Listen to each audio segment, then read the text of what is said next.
কালকে তো বাপের বাড়িতে যাব, এবার মাকে আর কোনো কাজই করতে দিব না। প্রত্যেকবার তো মাই কাজ করে, আর আমি গিয়ে খালি ঘুমিয়েই পড়ি, নয়তো টিভি দেখি, নয়তো খাই। এবার খালি যাব আর মার সব কাজ করে দেব।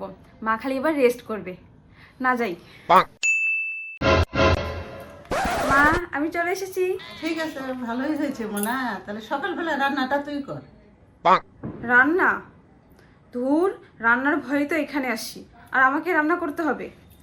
মা, সকালের রান্নাটা তুমি করো, দুপুরের রান্নাটা না হয় আমি করব।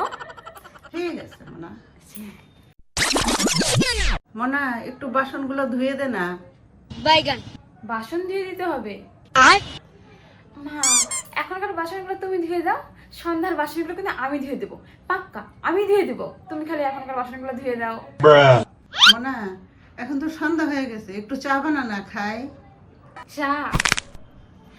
মা, আমার না এখন ঘুম পেয়েছে, তুমি একা চা বানিয়ে খাও, আমি এখন একটু ঘুমাই। হ্যাঁ, রাতের রান্নাটা আমি করবো, গ্যারান্টেড আমি করবো রাতের রান্নাটা। তুমি চা বানাও, আমি একটু ঘুমাই।